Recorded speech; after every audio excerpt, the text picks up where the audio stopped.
ile aya ya 10 ambayo wengi tunaifahamu. Waraka Mtume Paulo kwa Efeso sura ya 6 aya ya 10 inasema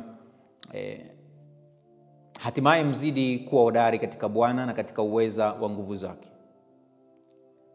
Naendelea paka aya ya 12.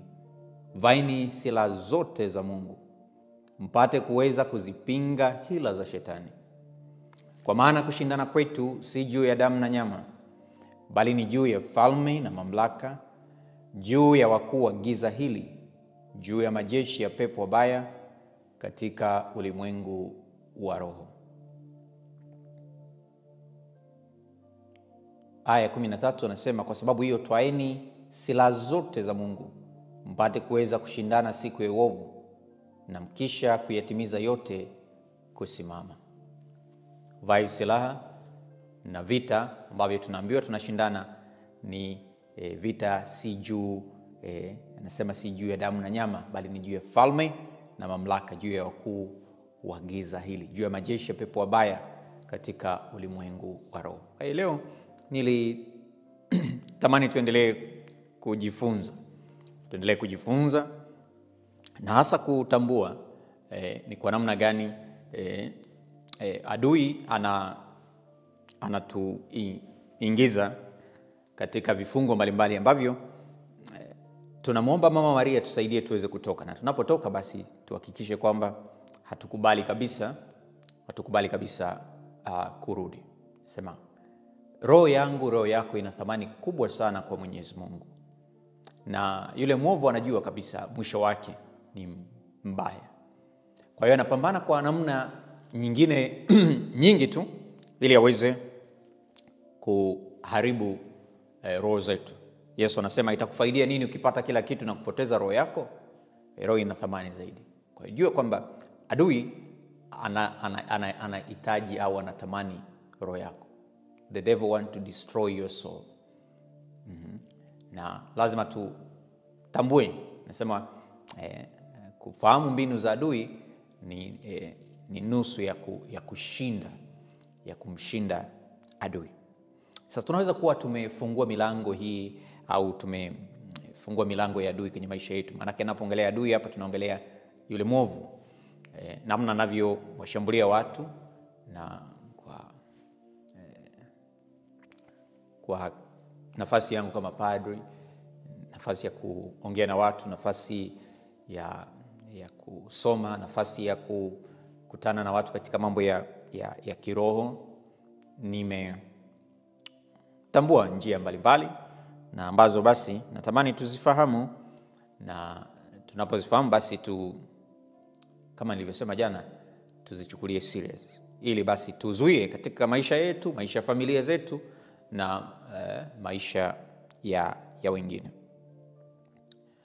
Kama nilivyosema kwamba huyu adui ambaye ni malaika mwasi alipotupwa au alipotoka kule mbinguni, alitoka kama malaika na uwezo wake, lakini uwezo tena sio wa kutenda mema bali kutenda mabaya.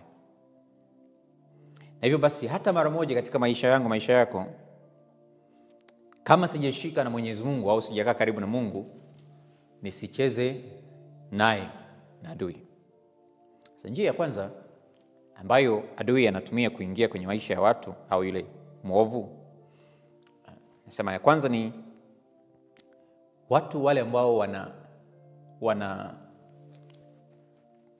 wanajikabidhi au wanaingia kwenye mambo ya kishirikina au magic, vitu ambavyo si vya kimungu, na wakati mwingine unaweza kufikiri ni innocent. Unaona kabisa mtu anaingia katika ulimwengu wa giza akifikiri anapata kitu au anaweza kumoutsmart yule mwovu. Hapa tunaweza kufikiri labda ni jambo ambalo ni very innocent, labda ni la kawaida kabisa, mtu aka practice mambo hayo au akaingia katika mambo hayo. Nasema unafungua ule mlango wa yule adui kuingia kwenye maisha yako. Na hii inaweza kuwa unasema wewe mwenyewe au kwenye maisha yetu, kwenye familia zetu hizi za Kiafrika, tunaweza tukafungua ule mlango wa adui kwa mambo ambayo tunayafanya. Inaweza kaonekana ni mambo ya kawaida au tukafikiri ni mila, bila kufikiri kwa undani zaidi tukajikuta tumefungua milango ya adui kwenye maisha yetu. Hapa nitoe mfano. Na hii inaweza kutokea labda tangu mtu anazaliwa, mtoto mdogo kabisa.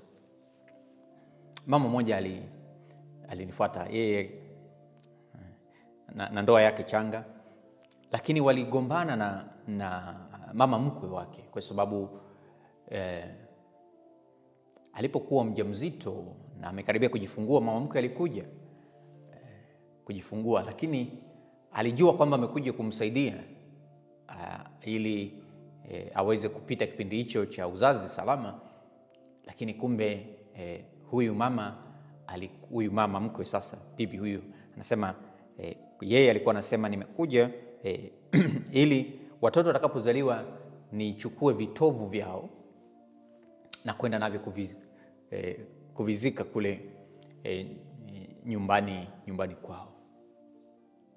Nasema hakufanikiwa kufanya hivyo. Anasema kile kitovu cha mtoto kilipokatika, alikichukua na kukiflash katika choo, na ukatokea ugomvi mkubwa sana kati yake na mume wake na huyu mama mkwe, na sadly enough ndoa ile ikaishia hapo. Lakini mama huyo alisimama imara kwa sababu aliuliza, kwa nini unataka kitovu cha mtoto wangu? Sema ndio utaratibu, ndio mila zetu. Na ikawa kwamba kwa kutaka hiko ni kama alikuwa anataka tangu utoto wa hao watoto, hao wajukuu wake, awakabidhi kwa yule adui. Jambo ambalo huenda kwenye maisha yetu hatujui wengine wazazi wetu walifanya nini, lakini wengine wanafungua mlango kwa namna hiyo. Inaweza kuwa kitovu, inaweza kuwa nywele, inaweza kuwa nini, na inaweza kuonekana ni jambo la kawaida tu, na tukafikiri kwamba ni mila na desturi zinafanyika, lakini ukajikuta unamuingiza huyu mtoto katika vifungo mbalimbali ambavyo vinakuja kuleta shida kwenye maisha yake. Ni kama unampa sasa, kwa sababu unasema the devil is legalistic, anasema nimeruhusiwa kuwa hapa kwa hichi kilichofanyika. Hiyo ni njia ya kufungua ule mlango. Ndio maana ile sala ya kwanza, siku ya kwanza, tunasema kama kuna milango imefunguliwa basi ifungwe kwa maombezi haya mama yetu Bikira Maria, fungua mafundo.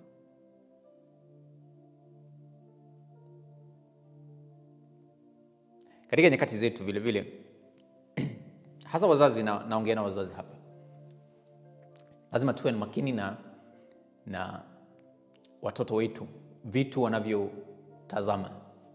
Inaweza kuwa ni mlango vile vile.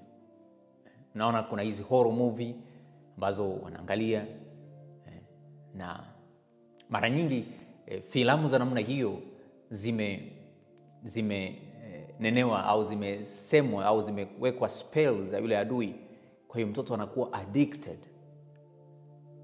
Katuni, unaweza kuona ni katuni tu, lakini zipo nyingi ambazo tukizitafuta au ukichunguza unakuja kujua kwamba si za kawaida.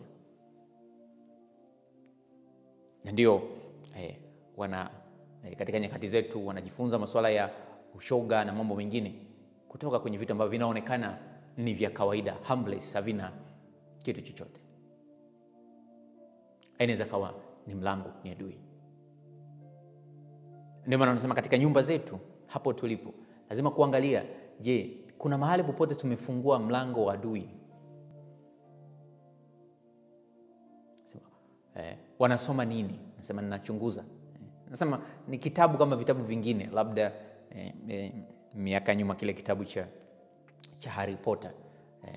Nakumbuka rafiki yangu moja tukiwa sekondari alikuwa akikipenda sana na kunihadisia jinsi kilivyo, lakini kumbe kitabu kile demonic.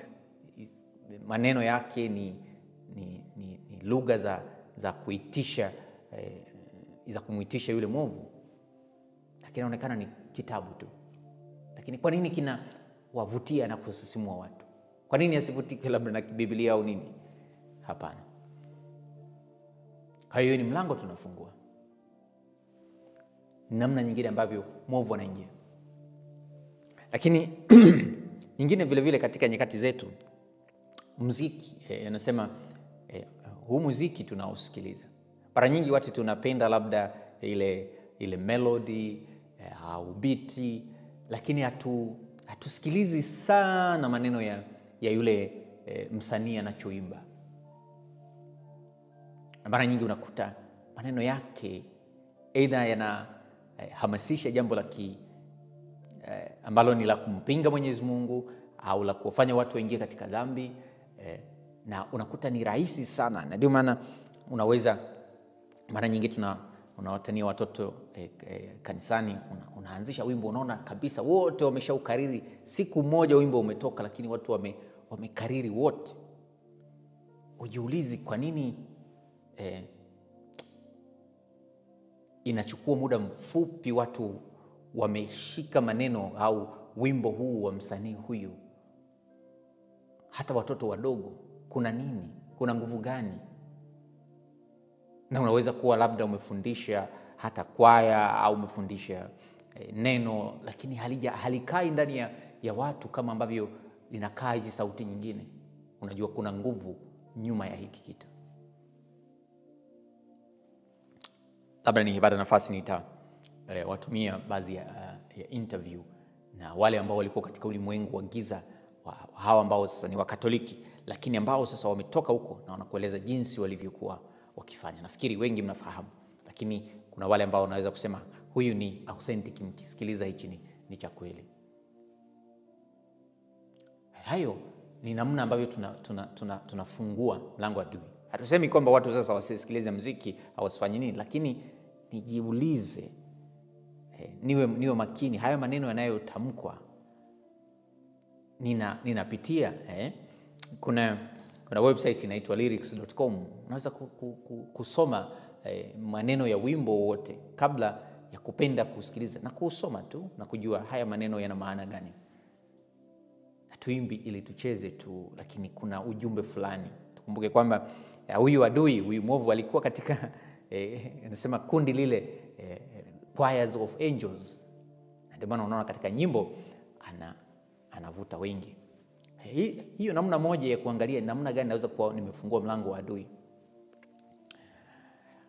Mwaka mmoja uliopita ninakumbuka vile vile habari ya binti moja ambaye alikuja kuniona, na baada ya kuzungumza naye alikuwa aliletwa na mtawa mmoja, na yeye alisema waziwazi kwamba nimejiunga katika kikundi cha kishetani.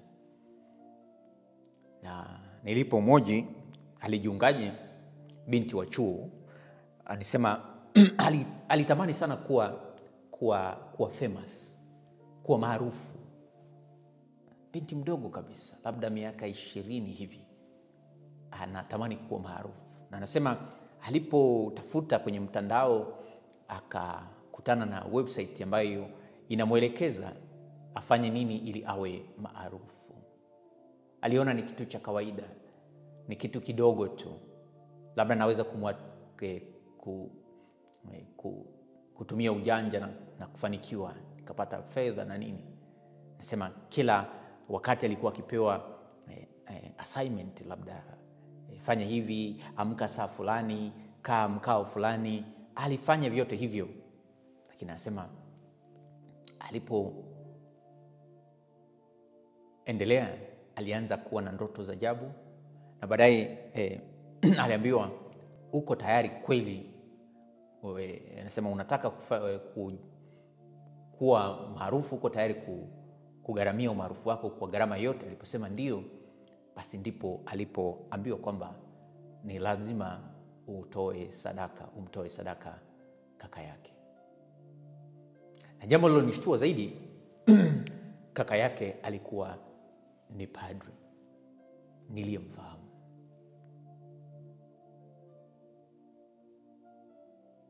Sikuweza kumwambia padri yule kwa sababu ni jambo la kiroho, lakini basi tuliweza kwenda naye na kumsaidia kuweza kutoka huko ambapo alikuwa anaelekea. Sasa hivi ni kawaida katika mitandao labda TikTok, katika Instagram, kukutana kabisa wako live mganga akifanya mambo yake, na tunaona ni kitu cha kawaida. Kumbe tunafungua mlango wa adui. Vitu tusione ni harmless, lakini yule adui ndivyo anavyojipenyeza. Lazima kuwa makini, kujichunga na kuangalia namna gani. Na hivyo wazazi kuwachunguza, kutokuwa tu kuwa makini tu na nini ambacho wanangu wanatazama. Hata wakati mwingine kuambia, jamani, ni vizuri katika kuenenda kwenu kuangalia katika ulimwengu huu adui hajatulia. Njia nyingine ambayo tunaweza watu wanafungua milango ya adui, nilisema jana, pale tunapokuwa na uchungu uliopitiliza, labda tulitendewa mabaya, na hasa kuwa abused, labda mtu alibakwa au kuna jambo alitendewa vibaya sexually na likamwathiri, na tangu wakati ule adui akapata mlango kwa sababu ya kile kitendo kilichofanyika na uchungu mtu aliobeba, basi kapata mlango wa kuingia kwenye maisha yake, japo kosa kulifanya mwenyewe, lakini kwa sababu ya tendo hilo la kutendewa ukatili, basi likawa limefungua mlango wa yule adui kuingia kwenye maisha yake. Na watu kama hawa huishia katika maisha ya dhambi kubwa za kujirudia, na wakati mwingine hata kutamani kuwafanyia wengine kile walichofanyiwa, mpaka hicho kidonda kitakapopona. Ninakumbuka habari fulani niliisikia kutoka kwa hawa wapunga pepo katika kanisa letu. Nasema mama mmoja akiwa binti mdogo alitendewa ukatili, na katika ukatili huu basi alipata ujauzito. Hakutamani sana kumbeba au kujifungua huyo mtoto. Hiyo alijaribu mara kadhaa kutaka kutoa mimba, kumwangamiza yule mtoto, lakini hakufanikiwa. Na hivyo akajifungua. Lakini kwa sababu ya hasira na uchungu aliokuwa nao kwa Mungu, akamwambia Mungu, mimi sikutaka huyu mtoto na umekubali nimzae, basi huyu mtoto nitamtolea kwa shetani. Na kweli akamkabidhi kwa shetani. Mtoto yule akawa akitendewa ukatili tangu akiwa mdogo. Mama huyu alimchukia kabisa. Na kwa sababu ni mama na ana mamlaka kwa mtoto wake, adui alimtumia mtoto huyu. Alipofikisha miaka 12 alitoroka nyumbani. Na padri huyu anasema ndio hicho kipindi ambacho walikutana na mtoto huyu katika mara baada ya kutoroka nyumbani. Na walipokuwa akimfanyia huduma huyu mwovu, ndipo alipoeleza nini ambacho kilitokea kwa huyu mtoto kukabidhiwa. Na baadaye aliweza kufunguliwa. Baadaye aliendelea na maisha yake, akawa mtawa, akawa sister, na akawa sasa akiwasaidia watoto wa mitaani, hasa waliotelekezwa. Unaona nguvu ya Mungu hata pamoja na hili, lakini mwishoni anashinda. Kwa hiyo tunasema yule tunapoingia katika trauma yoyote uliyopata, ni vizuri kutafuta msaada mapema ili usimpe adui nafasi. Sema si vizuri kukana na hiyo kwa muda mrefu. Ni kama anavyotuambia katika Mtume Paulo, anasema kwamba tusikae na hasira kutwa nzima, tusikae na uchungu kutwa nzima kwa muda mrefu, tukampa adui nafasi ya kuingia katika maisha yetu. Kingine ni kuwa makini vile vile na vitu picture ambazo wakati mwingine hatujui zimetoka wapi au zimezalishwa kwa mazumuni gani, na hata tusizozifahamu. Si ajabu kukuta mtu amevaa t-shirt yenye maandishi ambayo hafahamu maana yake, na hata wakati mwingine unakuta kwa lugha nyingine hatufahamu maana yake, na ikawa vile vile ni mlango wa yule adui. Nilikwenda katika nyumba ya rafiki yangu moja, nikamwambia rafiki yangu kulikuwa na art nzuri ameitoa katika safari zake kwa Misri huko. Sasa kuna miungu inaitwa ya Ashdod, ilikuwa ni ameiweka kubwa kabisa, na alikuwa akisumbuliwa kweli pale nyumbani sana na demonic attack. Na katika kubariki nyumba nikamwambia, hii picha si sahihi kuwa hapa, si sahihi kuwa hapa. Kwa kuna vitu ambavyo tunavyo, na ndio maana tunapoomba baraka nyumbani tunaangalia kitu chochote ambacho hatukifahamu, hatukijui na hujui maana yake. Tuseme tuna play cool tu kwa kujifananisha na mambo ya kiulimwengu, na tukashindwa kutambua kwamba jambo hili halikaribishi uwepo wa Mwenyezi Mungu. Halikaribishi uwepo wa Mwenyezi Mungu. Wakati mwingine hata tunaposafiri, kila tamaduni kuna mila na desturi zao, na zina maana. Hatuwezi kusema zina maana, lakini basi kama hatufahamu, basi kwa nini basi tukubali kuchukua vitu vyao? Au kuna nini? Kama tunaona wazungu mbalimbali wakienda mahali, mtu anaingia na valishwa, anapewa yani anafanyiwa kama ibada fulani ambayo unaona wewe ni kawaida, unafikiri ni jambo la kitamaduni, lakini kumbe ni ibada inayofanyika dhidi yako. Kwa hiyo hayo tunaweza kusema ni vitu vya kujiepusha navyo. Sasa tukitazama tunasema kwamba yule mwovu hatuwezi hata mara moja tukafikiri kwamba tunaweza kumshinda kwa nguvu zetu kama hatujishikamanisha na Mwenyezi Mungu. Tuseme tuwe na hofu naye, lakini tusogee karibu na uso wa Mwenyezi Mungu. Tusifungue milango ambayo naona hii milango ambayo nikifungua halafu siko karibu na Mwenyezi Mungu nitaishia kubaya. Mwingine mimi naingia nipate tu fedha haraka haraka na nini halafu nitatoka. Huwezi kuwa mjanja kuliko yeye. Kwa sababu usifikiri kwamba hata mwingine anasema ana nguvu, ukafikiri kwamba yeye ana uwezo wa kukupa nguvu. Ni unamkaribisha akae ndani mwako na afanye kazi ile ya ubaya ndani mwako.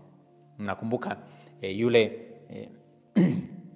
mtu wa Genezareti aliyekuwa na mapepo, wale wakatupu kwa nguruwe walikuwa jeshi. Nguruwe wale mnakumbuka walikuwa 2000, maana yake alikuwa na mapepo 2000 ndani mwake.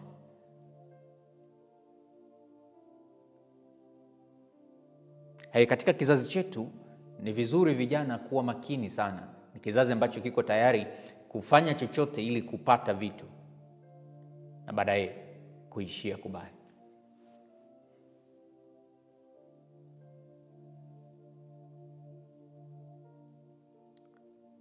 Nyingine tunaweza kusema ni laana, na tunasema kwamba mwovu kutamka baya au mtu kutamka baya kwa mwingine. Nasema kama tuko karibu na Mwenyezi Mungu, tumejiunganisha na Mungu, umeungama, uko kwenye maisha sakramenti, hakuna laana inayokupata bila sababu. Hakuna laana inayokupata bila sababu. Kwa hiyo lakini wakati mwingine tusiruhusu vinywa vyetu vikatumika na yule adui. Hasa wale ambao tuna mamlaka juu ya wengine. Wewe ni mzazi, una authority juu ya watoto wako, tamka mema, tamka baraka. Mimi kama kuhani nitamke baraka.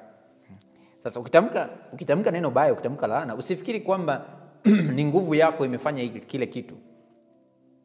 Kwa kutamka ni kwamba umemwalika adui akutumie. Kwa ni adui anayefanya ile kazi au ile jambo baya kwa mwingine kupitia wewe. Inasema mimi nikisema neno linakutokea, nikisema kibaya linakutokea. Sio linakutokea, ni shetani anaishi ndani mwako, anafanya kazi na wewe.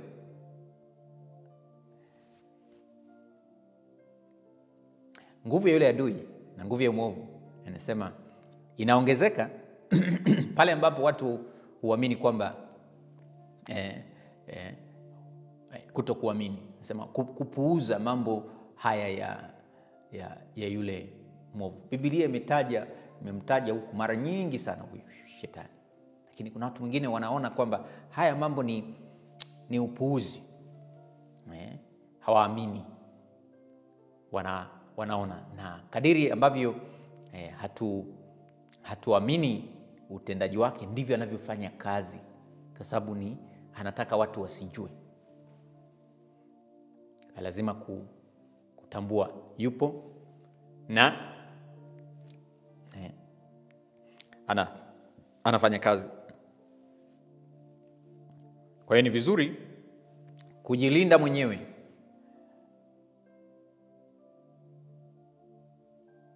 kuliko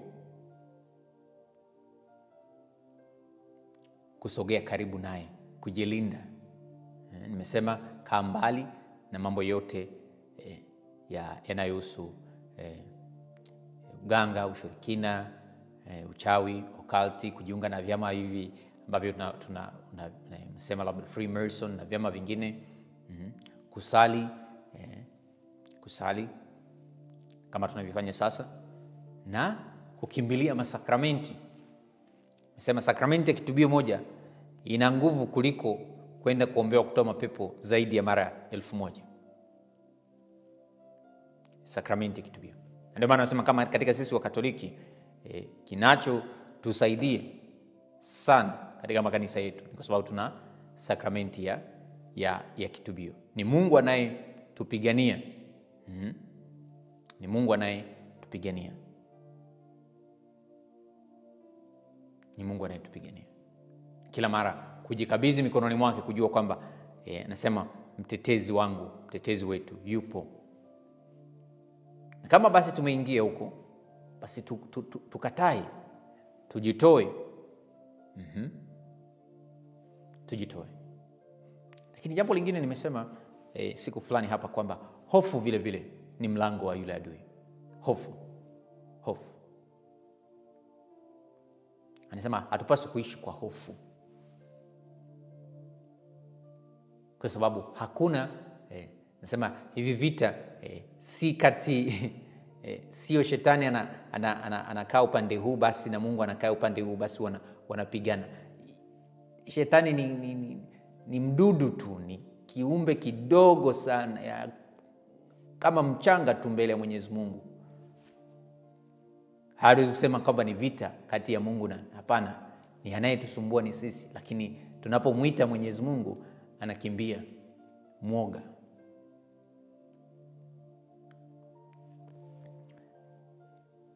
Kwa hiyo itoshe kusema tutaendelea kupitia njia nyingine, lakini kwa leo itoshe kusema basi tujiweke mbali na sehemu zozote na milango yote ambayo inamruhusu adui katika maisha yetu. Katika ushuhuda wa jana mlisikia yule binti alivyosema kwamba alipojitenga mbali, alipokuwa mbali na sakramenti ya kitubio, misa takatifu, ndipo aliporuhusu adui kutenda kazi. Na yule adui tusifikiri labda atakuja kwa sura ya kutisha na nini. Ni mambo haya madogo tu kabisa tunayo ambayo si mara nyingi anapenda kujionyesha kwa kutisha. Najua wote watamuogopa, lakini hata kwa vitu vinavyoonekana ni vya kawaida adui anafanya kazi. Nasema ninakumbusha habari ya muumini mmoja ambaye alikuwa amekataa kwenda kanisani na muda mrefu alikuwa hajaenda kanisani. Basi padri alimfuata nyumbani kwake kutaka kujua ni kwa nini hafiki tena kanisani. Na alipoenda jioni alimkuta akiota moto nje ya nyumba yake, na alijua padri amekuja kufanya nini, na padri hakutaka kumuuliza. Alifika akapewa kiti, akakaa naye karibu na ota moto, lakini akachukua kijinga cha moto kilichokuwa kikiwaka akakitoa pembeni, halafu akaendelea kuota moto. Baadaye akashangaa, akamuuliza mbona umetoa hichi kijinga cha moto na ukakiweka pembeni? Akamuuliza, tangu nimekitoa kijinga hichi cha moto, je, kimeendelea kuwaka? Akasema, hakijawaka, kimezima. Akasema, ndivyo na nafsi yako ilivyo. Tangu ulipotoka katika kundi ukajitenga na wengine, moto ule wa Roho Mtakatifu umezima ndani mwako. Baada ya hapo akatambua kwamba anapaswa kuungana na wengine katika kusali, ili basi kuendelea kujipa nguvu ya kuendelea kusali kama ambavyo tunafanya sasa. Itoshe kuambia wapendwa kwamba tunahitaji neema za Mwenyezi Mungu sana katika nyakati zetu.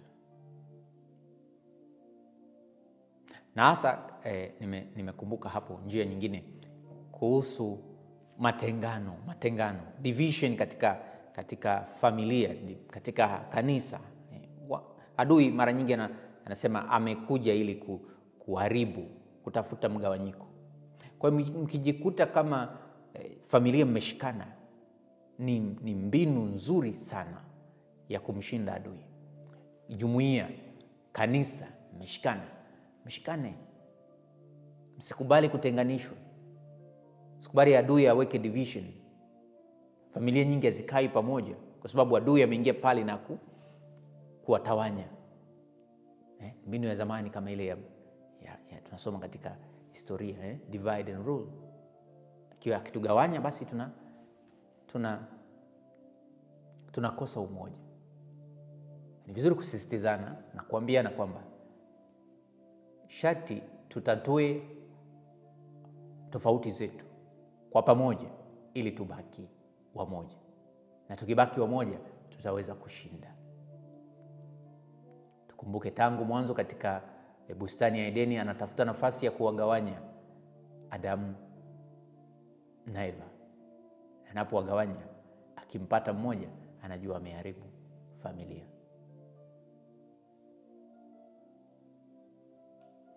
Sasa ni vizuri vile vile hapo nyumbani kwetu kwa na hapo kwako kujitahidi kufanya baraka ya nyumba, kujitahidi kuwa na sakramenti, visakramenti. Mara nyingi nawasisitiza watu kutafuta medali za Mtakatifu Benedikti, medali zile za Mtakatifu Benedikti, na kuwa nazo, kuzibarikiwe kwa ile sala yake, kwa sababu ni katika medali ambayo kwayo katika kanisa inatumika sana dhidi ya yule adui mwovu. Tumepewa namna mbalimbali za kama ulinzi kwetu, lakini vile vile njia ya kumsumbua na kumfukuza yule adui. Maji ya baraka, nasema usikose maji ya baraka, usikose chumvi ya baraka, tusikose visakramenti hivi katika nyumba zetu, ili basi kujilinda na kujikinga. Lakini nguvu haiko tu katika visakramenti, nguvu iko katika yule mwenye kutoa hivi visakramenti. Maana yake Mungu, nisivae kama irizi, nisivae kama uganga tu alafu nikaishi maisha ya ovyo, lakini basi niwe kabisa na imani kwa Mwenyezi Mungu anipae vitu vya namna hii. Tukisoma katika maandiko matakatifu tunaona wana wa Israeli walisahau kumwamini Mwenyezi Mungu, wakaliamini sanduku, wakapata shida kabisa kutokana na kukosa imani. Wafilisti waliokuwa wanamuogopa Mungu wa sanduku wakaonekana wa maana zaidi kuliko wao ambao walishindwa kumwabudu Mungu wakaabudu sanduku. Kwa hiyo tunapokuwa na hivi sakramenti, basi imani yetu hiyo kwa Mwenyezi Mungu atupae hivi sakramenti hivi. Tusivae alafu tukashindwa. Una rozari usali, alafu tunategemea ulinzi na kinga ya Mwenyezi Mungu. Itoshe kusema hayo, basi nikualike tuingie sasa katika rozari siku hii ya 6 kwa mama yetu Bikira mfungua vifungo. Na kwa namna pekee leo tunamuomba basi, ikiwa kwa namna moja au nyingine tumefungua mlango wa yule adui kwenye maisha yetu, maisha ya familia zetu, maisha ya uchumi, maisha ya magonjwa, tumekaribisha, basi mama Bikira Maria atuombee vifungo hivyo vifunguke na afunge, tusaidie kufunga huo mlango kabisa kwetu na kwa maisha vile vile ya wengine, maisha ya wengine.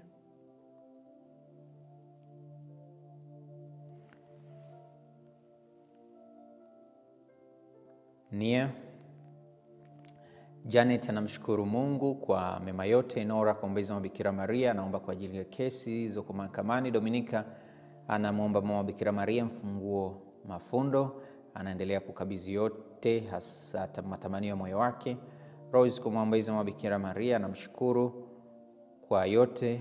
Agnes kwa ombezi wa Bikira Maria, anamuomba Mungu amuondolee uchungu unaoumiza moyo wake.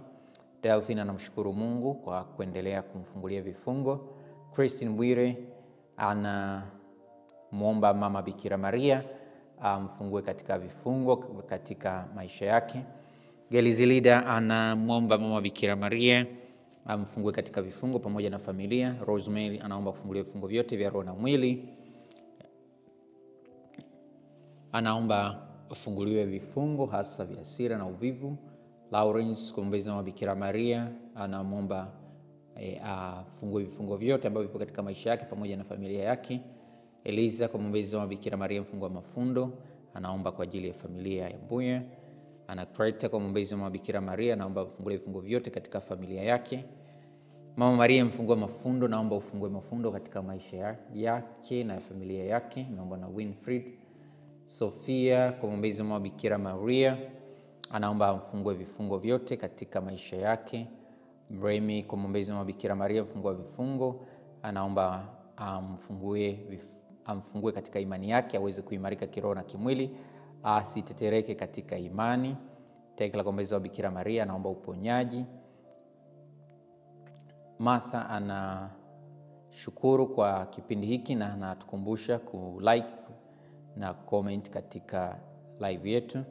Lilian kwa ombezi wa Bikira Maria, anamuomba Mungu amfungue mafundo yote katika maisha yake. Albertina kwa ombezi wa Bikira Maria, anajikabidhi kwake yeye na familia. Anande kwa ombezi wa Bikira Maria mfungua vifungo, anaomba afungulie vifungo katika familia. Beatrice anamuomba Mungu kwa msaada wa mama Bikira Maria msamehe kwa milango yote aliyoacha wazi, adui akapata nafasi maishani mwake. Rosie anamwombea binti yake anayekwenda kuanza chuo, Mungu amfungue vifungo vyote aweze kusoma vizuri. Himidiwe anaomba kwa ajili ya magonjwa kwenye nafsi, kwenye moyo na kongosho. Maggie Claire anamwomba mama Bikira Maria mfungue vifungo kwa biashara yake kukwama. Fina anamshukuru Mungu kwa neema ya novena hii ya Bikira Maria mfungue mafundo. Emmanuel kwa ombezi wa mama Bikira Maria, anaomba neema katika familia na anaombea wote wenye changamoto, hasa changamoto za kiafya. Nora kwa ombezi wa mama Bikira Maria afungue watoto wake waweze kuwa na ufahamu katika masomo yao. Sara anamwomba mama Bikira Maria mfungue katika vifungo. Eliminata Masi kwa ombezi wa mama Bikira Maria, anaomba afungue vifungo vyote katika maisha yake. Basi wapendwa, ni kualike sasa tumuungane na mama yetu Bikira Maria katika novena yetu leo siku ya 6. Kwa jina la Baba na la Mwana na la Roho Mtakatifu. Amina. Na sadiki kwa Mungu Baba Mwenyezi, Muumba wa mbingu na dunia, na kwa Yesu Kristo mwana pekee Bwana wetu, aliyetungwa mimba kwa uwezo wa Roho Mtakatifu, kazaliwa na Bikira Maria, kateswa kwa mamlaka ya Poncio Pilato, kasulubiwa, akafa, akazikwa, kashukia kuzimu, siku ya 3 akafufuka katika wafu, akapaa mbinguni, amekaa kuume kwa Mungu Baba Mwenyezi, toka huko atakuja kwa hukumu wazima na wafu. Nasadiki kwa Roho Mtakatifu, Kanisa Takatifu Katoliki, ushirika wa watakatifu, maondoleo ya dhambi, ufufuko wa miili na uzima wa milele ijayo. Amina. Baba yetu uliye mbinguni, jina lako litukuzwe, ufalme wako ufike, utakalo lifanyike duniani kama mbinguni. Utupe leo mkate wetu wa kila siku. Tusamehe makosa yetu kama tunavyosamehe na sisi waliotukosea. Usitutie katika kishawishi, lakini utuopoe maovuni. Amina. Mama yetu Maria mfungua vifungo, tunakuomba siku ya leo utuombee ile milango iliyoachwa, tuliyoifungua au iliyokuwa wazi na adui akapata nafasi, basi kwa rozari hii ya siku ya leo iweze kufungwa kwa nguvu ya maombezi yako, kwa thamani ya damu takatifu ya mwanao Bwana wetu Yesu Kristo, ili tuendelee kuzidishiwa imani, matumaini na mapendo moyoni mwetu. Salamu Maria, umejaa neema, Bwana yu nawe, umebarikiwa kuliko wanawake wote, na Yesu mzao wa tumbo lako amebarikiwa. Maria mtakatifu, mama wa Mungu, tuombee sisi wakosefu, sasa na saa ya kufa kwetu. Amina. Salamu Maria, umejaa neema, Bwana yu nawe, umebarikiwa kuliko wanawake wote, na Yesu mzao wa tumbo lako amebarikiwa. Maria mtakatifu, mama wa Mungu, tuombee sisi wakosefu, sasa na saa ya kufa kwetu. Amina. Salamu Maria, umejaa neema, Bwana yu nawe, umebarikiwa kuliko wanawake wote, na Yesu mzao wa tumbo lako amebarikiwa. Maria mtakatifu, mama wa Mungu, tuombee sisi wakosefu, sasa na saa ya kufa kwetu. Amina. Atukuzwe Baba na Mwana na Roho Mtakatifu, kama mwanzo na sasa na siku zote na milele. Amina. Bikira Maria mfungua vifungo, utuombee na utusaidie. Maria unapashwa habari kwa utakuwa mama wa Mungu. Kwa milango yote tuliyoifungua yule adui kwa kukosa unyenyekevu, tunaomba utujalie fadhila ya unyenyekevu. Baba yetu uliye mbinguni, jina lako litukuzwe, ufalme wako ufike, utakalo lifanyike duniani kama mbinguni. Utupe leo mkate wetu wa kila siku. Tusamehe makosa yetu kama tunavyosamehe na sisi waliotukosea. Usitutie katika kishawishi, lakini utuopoe maovuni. Amina. Salamu Maria, umejaa neema, Bwana yu nawe, umebarikiwa kuliko wanawake wote, na Yesu mzao wa tumbo lako amebarikiwa. Maria mtakatifu, mama wa Mungu, utuombee sisi wakosefu, sasa na saa ya kufa kwetu. Amina. Salamu Maria, umejaa neema, Bwana yu nawe, umebarikiwa kuliko wanawake wote, na Yesu mzao wa tumbo lako amebarikiwa. Maria mtakatifu, mama wa Mungu, utuombee sisi wakosefu, sasa na saa ya kufa kwetu. Amina. Salamu Maria, umejaa neema, Bwana yu nawe, umebarikiwa kuliko wanawake wote, na Yesu mzao wa tumbo lako amebarikiwa. Maria mtakatifu, mama wa Mungu, utuombee sisi wakosefu, sasa na saa ya kufa kwetu. Amina. Salamu Maria, umejaa neema, Bwana yu nawe, umebarikiwa kuliko wanawake wote, na Yesu mzao wa tumbo lako amebarikiwa. Maria mtakatifu, mama wa Mungu, tuombee sisi wakosefu, sasa na saa ya kufa kwetu. Amina. Salamu Maria, umejaa neema, Bwana yu nawe, umebarikiwa kuliko wanawake wote, na Yesu mzao wa tumbo lako amebarikiwa. Maria mtakatifu, mama wa Mungu, tuombee sisi wakosefu, sasa na saa ya kufa kwetu. Amina. Salamu Maria, umejaa neema, Bwana yu nawe, umebarikiwa kuliko wanawake wote, na Yesu mzao wa tumbo lako amebarikiwa.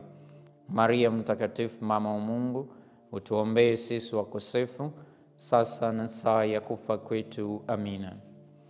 Salamu Maria, umejaa neema, Bwana yu nawe, umebarikiwa kuliko wanawake wote, na Yesu mzao wa tumbo lako amebarikiwa. Maria mtakatifu, mama wa Mungu, utuombee sisi wakosefu, sasa na saa ya kufa kwetu. Amina. Salamu Maria, umejaa neema, Bwana yu nawe, umebarikiwa kuliko wanawake wote, na Yesu mzao wa tumbo lako amebarikiwa. Maria mtakatifu, mama wa Mungu, utuombee sisi wakosefu, sasa na saa ya kufa kwetu. Amina. Salamu Maria, umejaa neema, Bwana yu nawe, umebarikiwa kuliko wanawake wote, na Yesu mzao wa tumbo lako amebarikiwa. Maria mtakatifu, mama wa Mungu, utuombee sisi wakosefu, sasa na saa ya kufa kwetu. Amina. Salamu Maria, umejaa neema, Bwana yu nawe, umebarikiwa kuliko wanawake wote, na Yesu mzao wa tumbo lako amebarikiwa. Maria mtakatifu, mama wa Mungu, tuombee sisi wakosefu, sasa na saa ya kufa kwetu. Amina. Atukuzwe Baba na Mwana na Roho Mtakatifu, kama mwanzo na sasa na siku zote na milele. Amina. Bikira Maria mfungua vifungo, utuombee na utusaidie. Maria unakwenda kumtembelea Elizabeti. Mungu tunakuomba utufungulie vifungo vyote, na hasa tulivyovisababisha kwa kukosa mapendo ya jirani, kukaribisha uchungu wa muda mrefu katika maisha yetu, na hasa kwa namna pekee tukiwaombea wale wote ambao kwa kunyanyasika kwa namna moja au nyingine, hasa kunyanyasika kijinsia, kutendewa matendo ya ukatili, ya ngono, ambayo huenda yamefungua milango katika maisha yao tangu wakiwa wadogo na hata wengine katika utu uzima wao. Basi Mwenyezi Mungu tunakuomba waonee huruma na uwafungue katika kifungo hiko kinachotesa maisha yao. Baba yetu uliye mbinguni, jina lako litukuzwe, ufalme wako ufike, utakalo lifanyike duniani kama mbinguni. Utupe leo mkate wetu wa kila siku, tusamehe makosa yetu kama tunavyowasamehe na sisi waliotukosea, usitutie katika kishawishi, lakini utuopoe maovuni. Amina. Salamu Maria, umejaa neema, Bwana yu nawe, umebarikiwa kuliko wanawake wote, na Yesu mzao wa tumbo lako amebarikiwa. Maria mtakatifu, mama wa Mungu, tuombee sisi wakosefu, sasa na saa ya kufa kwetu. Amina. Salamu Maria, umejaa neema, Bwana yu nawe, umebarikiwa kuliko wanawake wote, na Yesu mzao wa tumbo lako amebarikiwa.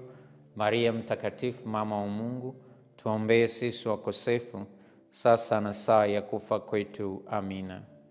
Salamu Maria, umejaa neema, Bwana yu nawe, umebarikiwa kuliko wanawake wote, na Yesu mzao wa tumbo lako amebarikiwa. Maria mtakatifu, mama wa Mungu, utuombee sisi wakosefu, sasa na saa ya kufa kwetu. Amina. Salamu Maria, umejaa neema, Bwana yu nawe, umebarikiwa kuliko wanawake wote, na Yesu mzao wa tumbo lako amebarikiwa.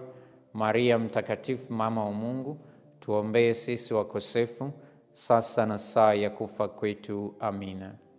Salamu Maria, umejaa neema, Bwana yu nawe, umebarikiwa kuliko wanawake wote, na Yesu mzao wa tumbo lako amebarikiwa.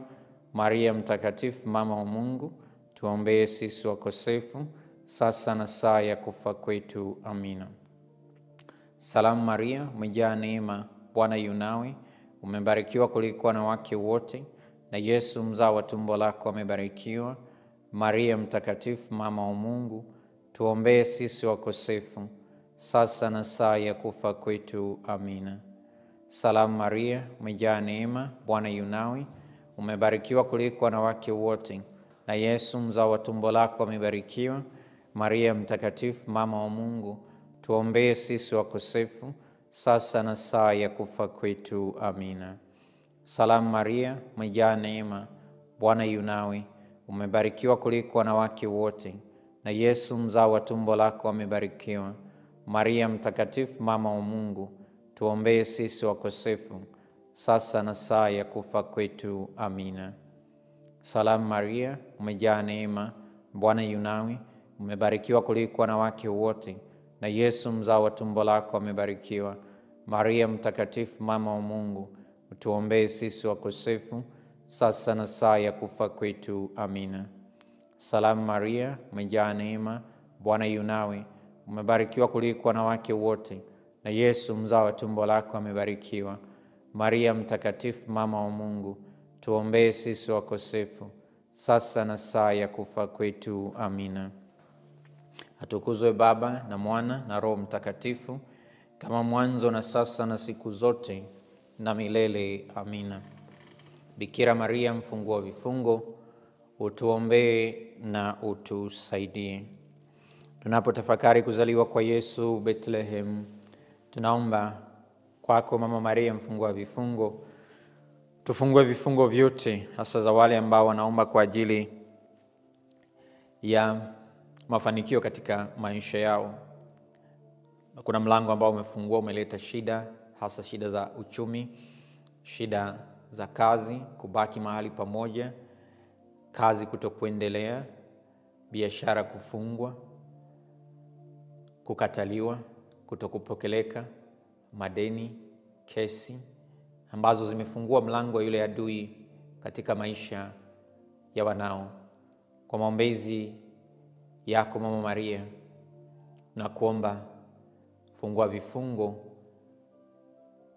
vyote vya wanao. Baba yetu uliye mbinguni, jina lako litukuzwe, ufalme wako ufike, utakalo lifanyike duniani kama mbinguni. Utupe leo mkate wetu wa kila siku, tusamehe makosa yetu kama tunavyosamehe na sisi waliotukosea, usitutie katika kishawishi, lakini utuopoe maovuni. Amina. Salamu Maria, umejaa neema, Bwana yu nawe, umebarikiwa kuliko wanawake wote, na Yesu mzao wa tumbo lako amebarikiwa. Maria mtakatifu, mama wa Mungu, tuombee sisi wakosefu, sasa na saa ya kufa kwetu. Amina. Salamu Maria, umejaa neema, Bwana yu nawe, umebarikiwa kuliko wanawake wote, na Yesu mzao wa tumbo lako amebarikiwa. Maria mtakatifu, mama wa Mungu, tuombee sisi wakosefu, sasa na saa ya kufa kwetu. Amina. Salamu Maria, umejaa neema, Bwana yu nawe, umebarikiwa kuliko wanawake wote, na Yesu mzao wa tumbo lako amebarikiwa. Maria mtakatifu, mama wa Mungu, tuombee sisi wakosefu, sasa na saa ya kufa kwetu. Amina. Salamu Maria, umejaa neema, Bwana yu nawe, umebarikiwa kuliko wanawake wote, na Yesu mzao wa tumbo lako amebarikiwa. Maria mtakatifu, mama wa Mungu, tuombee sisi wakosefu, sasa na saa ya kufa kwetu. Amina.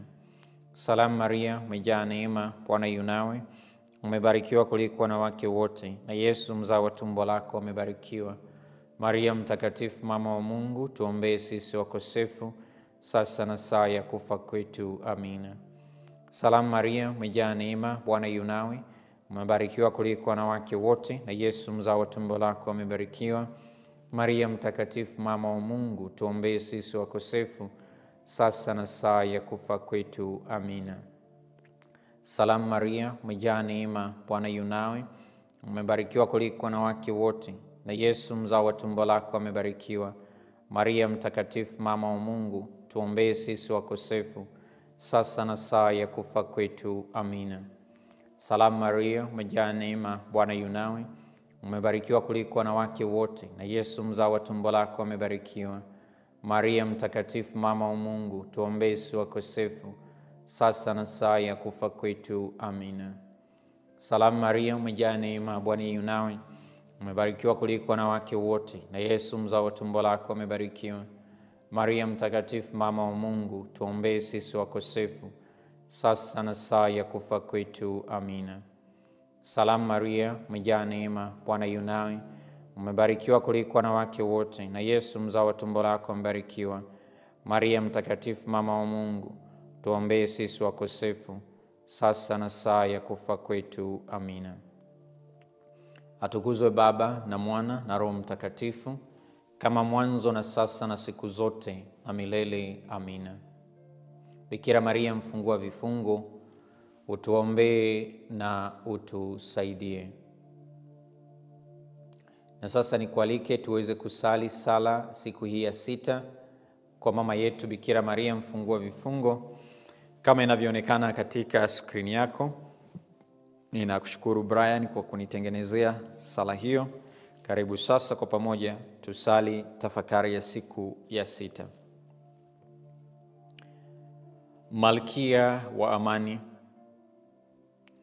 ninakukabidhi kifungo hiki cha maisha yangu.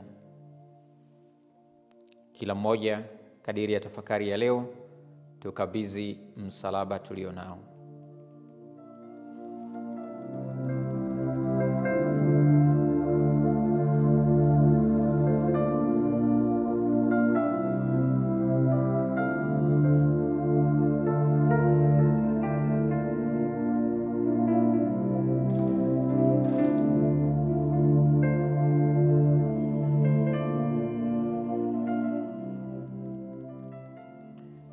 na ninakuomba unipe moyo wa uvumilivu mpaka hapo utakapokifungua. Unifundishe kudumu katika neno la Yesu, katika Ekaristi na sakramenti ya kitubio. Kaa nami na kuuandaa moyo wangu kusherekea pamoja na malaika neema ambazo nitapatiwa. Amina. Maria mfungua vifungo, uniombee. Wewe ni mzuri Maria, na hakuna doa lolote la dhambi ndani yako. Tendo la 4. Tunasali kwa ajili ya kuombea wakina baba wote ambao labda kwa kutosimama imara katika nafasi yao kama baba wameruhusu adui kwenye maisha yao, maisha ya watoto wao na familia zao. Mungu awaimarishe wakina baba wote, kama ambavyo Yosefu alikuwa tayari kutimiza majukumu yake kama baba, na hasa majukumu ya kiroho anapomchukua Yesu kumpeleka hekaluni. Baba yetu uliye mbinguni, jina lako litukuzwe. Ufalme wako ufike. Utakalo lifanyike duniani kama mbinguni. Tupe leo mkate wetu wa kila siku. Tusamehe makosa yetu kama tunavyowasamehe na sisi waliotukosea. Usitutie katika kishawishi, lakini utuopoe maovuni. Amina. Salamu Maria, umejaa neema, Bwana yu nawe. Umebarikiwa kuliko wanawake wote, na Yesu mzao wa tumbo lako amebarikiwa. Maria mtakatifu, mama wa Mungu, tuombee sisi wakosefu, sasa na saa ya kufa kwetu. Amina. Salamu Maria, umejaa neema, Bwana yu nawe. Umebarikiwa kuliko wanawake wote, na Yesu mzao wa tumbo lako amebarikiwa. Maria mtakatifu, mama wa Mungu, tuombee sisi wakosefu, sasa na saa ya kufa kwetu. Amina. Salamu Maria, umejaa neema, Bwana yu nawe. Umebarikiwa kuliko wanawake wote, na Yesu mzao wa tumbo lako amebarikiwa. Maria mtakatifu, mama wa Mungu, tuombee sisi wakosefu, sasa na saa ya kufa kwetu. Amina. Salamu Maria, umejaa neema, Bwana yu nawe. Umebarikiwa kuliko wanawake wote, na Yesu mzao wa tumbo lako amebarikiwa. Maria mtakatifu, mama wa Mungu, tuombee sisi wakosefu, sasa na saa ya kufa kwetu. Amina. Salamu Maria, umejaa neema, Bwana yu nawe. Umebarikiwa kuliko wanawake wote, na Yesu mzao wa tumbo lako amebarikiwa. Maria mtakatifu, mama wa Mungu, tuombee sisi wakosefu, sasa na saa ya kufa kwetu. Amina. Salamu Maria, umejaa neema, Bwana yu nawe. Umebarikiwa kuliko wanawake wote, na Yesu mzao wa tumbo lako amebarikiwa. Maria mtakatifu, mama wa Mungu, tuombee sisi wakosefu, sasa na saa ya kufa kwetu. Amina. Salamu Maria, umejaa neema, Bwana yu nawe. Umebarikiwa kuliko wanawake wote, na Yesu mzao wa tumbo lako amebarikiwa. Maria mtakatifu, mama wa Mungu, tuombee sisi wakosefu, sasa na saa ya kufa kwetu. Amina. Salamu Maria, umejaa neema, Bwana yu nawe. Umebarikiwa kuliko wanawake wote, na Yesu mzao wa tumbo lako amebarikiwa. Maria mtakatifu, mama wa Mungu, tuombee sisi wakosefu, sasa na saa ya kufa kwetu. Amina. Salamu Maria, umejaa neema, Bwana yu nawe.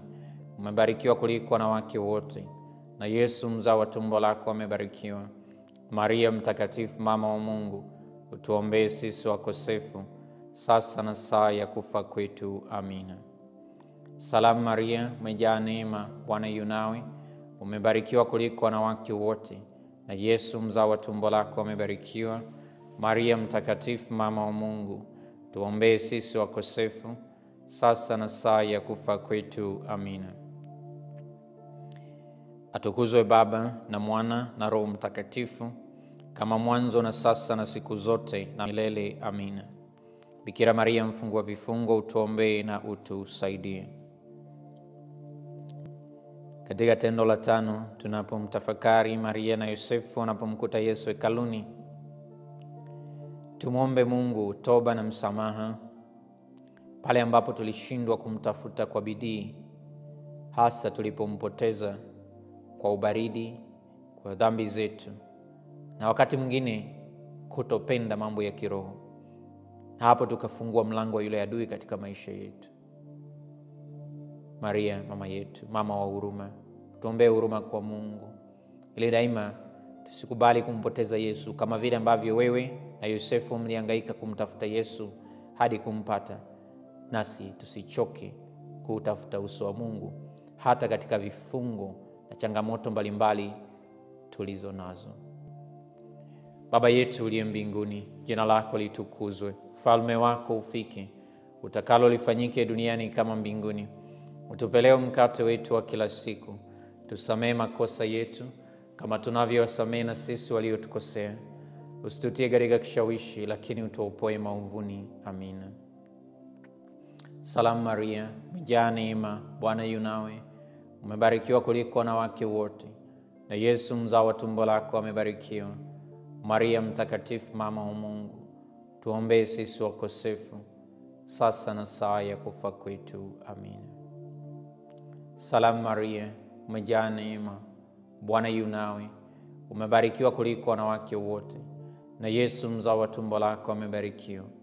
Maria mtakatifu, mama wa Mungu, tuombee sisi wakosefu, sasa na saa ya kufa kwetu. Amina. Salamu Maria, umejaa neema, Bwana yu nawe, umebarikiwa kuliko wanawake wote, na Yesu mzao wa tumbo lako amebarikiwa.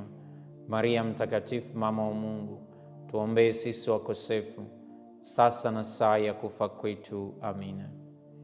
Salamu Maria, umejaa neema, Bwana yu nawe, umebarikiwa kuliko wanawake wote, na Yesu mzao wa tumbo lako amebarikiwa.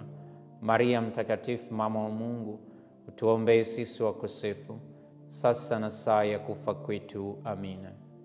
Salamu Maria, umejaa neema, Bwana yu nawe, umebarikiwa kuliko wanawake wote, na Yesu mzao wa tumbo lako amebarikiwa. Maria mtakatifu, mama wa Mungu, tuombee sisi wakosefu, sasa na saa ya kufa kwetu. Amina. Salamu Maria, umejaa neema, Bwana yu nawe, umebarikiwa kuliko wanawake wote, na Yesu mzao wa tumbo lako amebarikiwa. Maria mtakatifu, mama wa Mungu, tuombee sisi wakosefu, sasa na saa ya kufa kwetu. Amina. Salamu Maria, umejaa neema, Bwana yu nawe, umebarikiwa kuliko wanawake wote, na Yesu mzao wa tumbo lako amebarikiwa.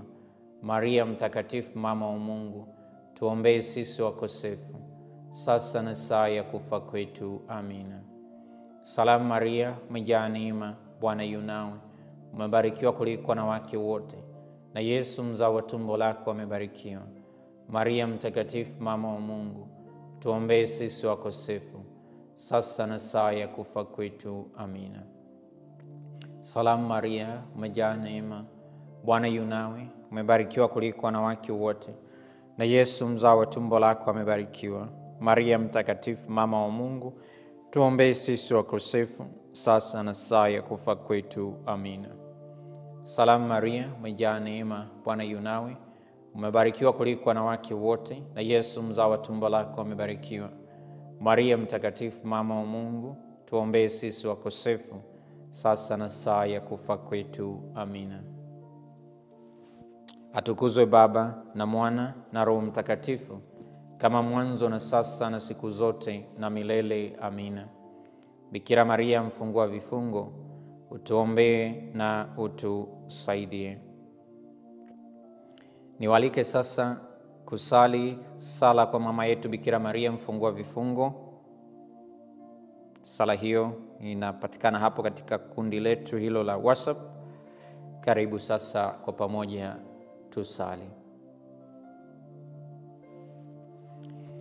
Bikira Maria, mama wa upendo wa kweli, mama ambaye hujawahi kukataa kamwe kumsaidia mtoto mwenye shida aliyekukimbilia, mama ambaye mikono yako daima haiachi kuwahudumia watoto wako wapendwa, kwa kuwa inasukumwa na upendo wako wa kimungu na huruma isiyo na mipaka iliyomo moyoni mwako.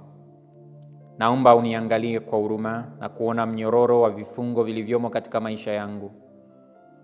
Unajua vema jinsi nilivyokata tamaa, maumivu yangu na jinsi ambavyo nimefungwa na vifungo hivi. Maria, mama ambaye Mungu amekuamini akakupa uwezo wa kufungua vifungo katika maisha ya watoto wake, ninauweka mikononi mwako utepe wa maisha yangu. Hakuna yeyote hata mwovu mwenyewe anayeweza kuchukua kutoka katika uangalizi wako wa thamani sana. Mikononi mwako hakuna kifungo ambacho hakiwezi kushindwa kufunguliwa. Mama mwenye nguvu, kwa neema zako na maombezi yako kwa mwanao na Mwokozi wangu Yesu, leo ukichukue mikononi mwako kifungo hiki.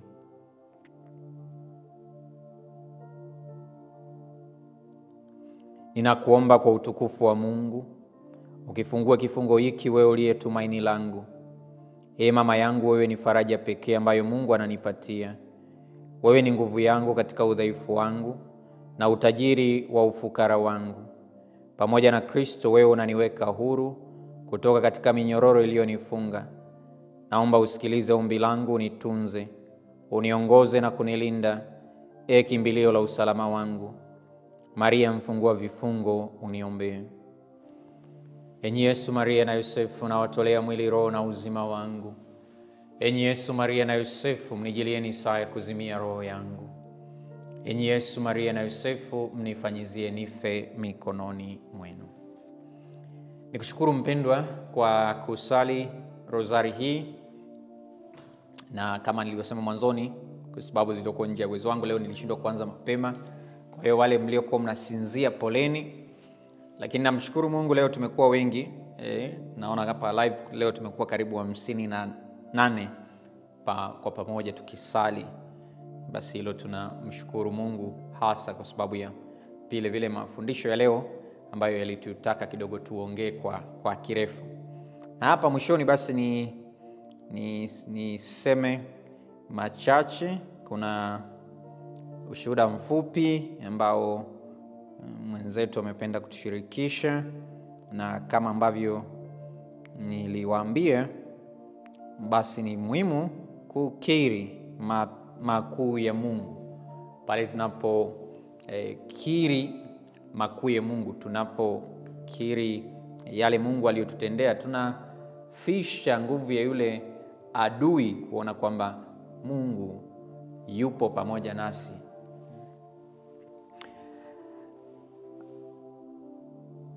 Huyu anayetupa ushuhuda, Mungu amemjalia kupata zawadi ya mtoto. Anasema mtoto huyu ni ushuhuda baba, kwani Yesu katika Ekaristi amefanya kwake. Anasema siku zote nalikuwa nikisali kwa Yesu katika Ekaristi, ila sikuwahi kufahamu kuwa kulikuwa na misa kila mwezi. Naongelea kipindi hiko nilikuwa katika utume kule jimbo la Moshi. Nasema siku moja nikamwambia mwanangu wa kiume, tushuke tukasali pamoja, tukaabudu.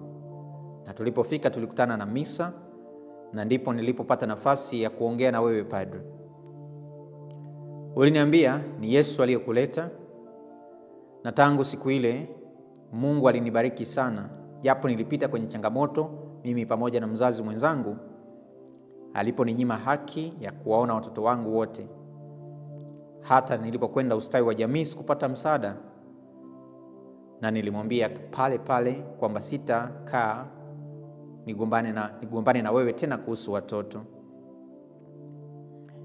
Pamoja na uchungu huo, nilitoka nikiwa ninalia sana mpaka nyumbani.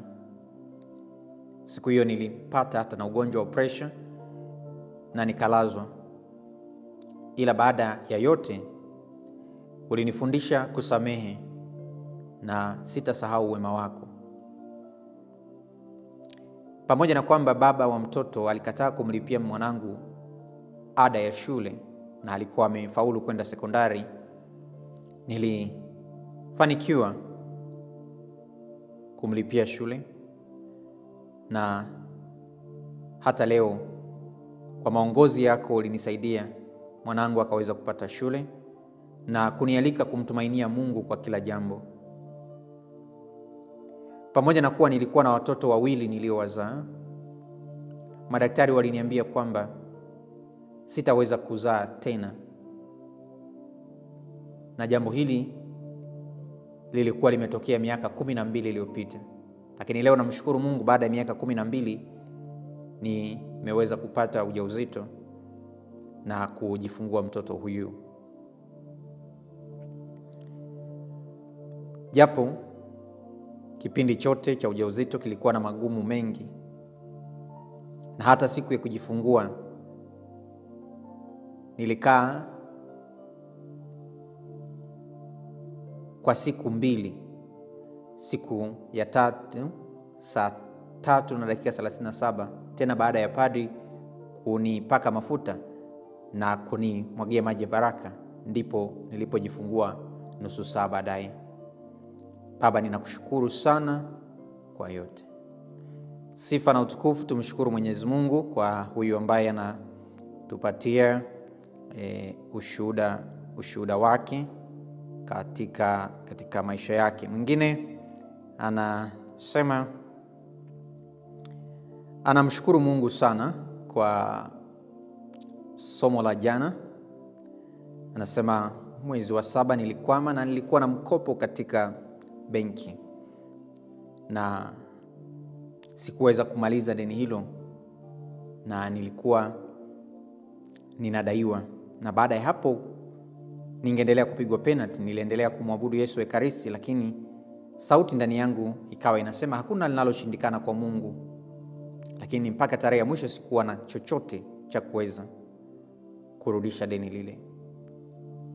Anasema nilitamani nimkope rafiki yangu, lakini nilikuwa naona aibu. Lakini alipokuwa katika sala, anasema sauti ikamlazimisha kumwambia yule rafiki yake. Anasema alimwambia ampatie account, na akaweza kumwekea fedha iliyomsaidia kumaliza deni alilokuwa akidaiwa. Anasema nirudi kwa Mungu nikaomba toba na msamaha, kwa sababu tayari nilikuwa nimefikiria plani nyingine, plani B. Sema kweli Father, Mungu amenisikia, amenifanyia wepesi na kukamilisha deni nililokuwa nadaiwa. Mungu anatufundisha kusarenda kwake. Mungu anataka awe Mungu wala sio mwanadamu.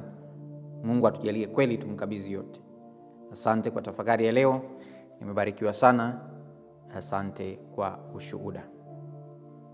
Basi tunawashukuru wale ambao wanamshukuru Mwenyezi Mungu katika sala hii na novena hii.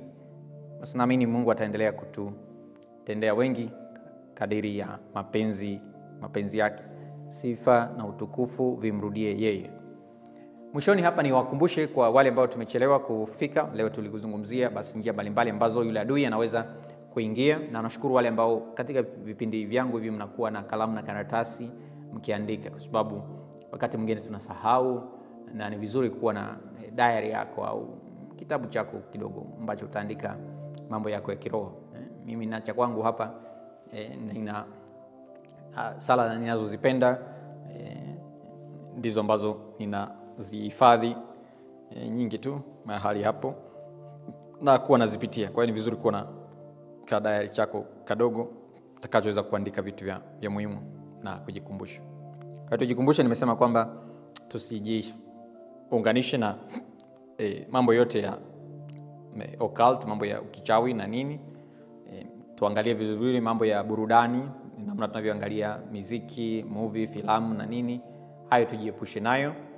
Nikasema vile vile kuangalia labda ni laana, tutumie vinywa vyetu vizuri. Tusikubali kutolewa au kujikabidhi kwa yule adui. Nasema kujikabidhi, kabidhi roho yako, sell your soul to the devil. Sio jambo ambalo naweza kulishinda. Adui yupo hapo kuchukua roho yako. Kuna gharama tu utalipa, tena kubwa tu. Usifikiri kwamba anakupa, hana chochote cha kukupa. Sema shetani hana chochote cha kukupa. Hata ukifikiri kwamba amekupa, tambua hicho ni kiini macho tu. Kuna siku atachukua kikubwa zaidi anachokitaka kutoka kwako au kwa familia yako, na si kingine bali ni roho yako. Sema pale ambapo tumepita katika maumivu, labda abuse mbalimbali, tuangalie, tutafute tiba, tutafute uponyaji, tafuta baba kiroho, ongea naye, uangalie. Ingine nilikuwa nimesahau, kuna wengine tunamkaribisha muovu hasa katika kuingia katika madhabahu tusizozijua. Napongelea madhabahu, mnaelewa, hasa tunao hama kwenye makanisa mbalimbali. Unatoka hapa unaenda kuombewa mahali kwingine, sio katika imani yako, tukitafuta uponyaji, na baadaye tunakuwa tumemwalika muovu. Badala ya kupona, unaweza kufikiri umepona, kumbe umebadilishiwa ugonjwa au umewekewa jambo lingine. Na hii nimewambia si vizuri. Kila mahali unapeleka tu watu wanakushika kichwa, wanakuombea. Hata kuna wengine wa Katoliki, wewe sio kuhani, unachukua jukumu la kumwombea mwingine. Pepo akiingia kwako utafanya nini? Una mamlaka na maisha yako na nyumba yako. Usijifanye wewe ni prayer warrior ukaanza kuzunguka nyumba za watu unaanza kuombea na kupunga pepo. Wewe kila mtu unataka kumuombea, na nguvu hizo huna, mamlaka hayo huna. Ni namna vile vile ya kumkaribisha muovu. Hata kama tuseme kwamba tusiombeane, lakini sio kuombeana ile kwenye msali, muombe misa, sali rozari pamoja, lakini sio ile authoritative kusema sasa njoo hapa ni kuombe. Hauna hayo mamlaka. Na usikubali kila mmoja basi akakushika kichwa chako na ni kama sio mzazi wako au kuhani wako. Wengine hapana, hawana mamlaka hayo, na tusikubali kutoa mamlaka kwa wale ambao Mungu hajawapa mamlaka dhidi yetu. Wapendwa, itoshe kwa leo. Niwashukuru. Mungu awajalie muwe na usiku mwema. Peter umeuliza tunasali saa ngapi? Mara nyingi ni saa 2:15, saa 2:30 hapo, kulingana na ratiba yangu na jinsi ambavyo nitakuwa nimepata muda, lakini haizidi saa 3 tutakuwa pamoja. Kwa hiyo muda huo mara nyingi tunakuwa pamoja. Tumalizie kwa kusali Zaburi ya 121. Nitainua macho yangu niitazame milima, msaada wangu utatoka wapi? Msaada wangu katika Bwana aliyeziumba mbingu na nchi. Siuache mguu wangu usogezwe, asiyesinzia atulindaye. Naam, atasinzia wala atalala usingizi, yeye aliye mlinzi wa Israeli. Bwana ni mlinzi wetu. Bwana ni uvuli mkono wetu wa kuume. Jua litatupiga mchana, wala mwezi wakati wa usiku. Bwana atatulinda na mabaya yote. Bwana atatulinda nafsi zetu. Bwana atatulinda tutokapo na tuingiapo, tangu sasa na hata milele. Amina. Bwana awe nanyi, awabariki na kuwalinda Mungu Mwenyezi, Baba na Mwana na Roho Mtakatifu. Amina. Mjaliwe usiku mwema.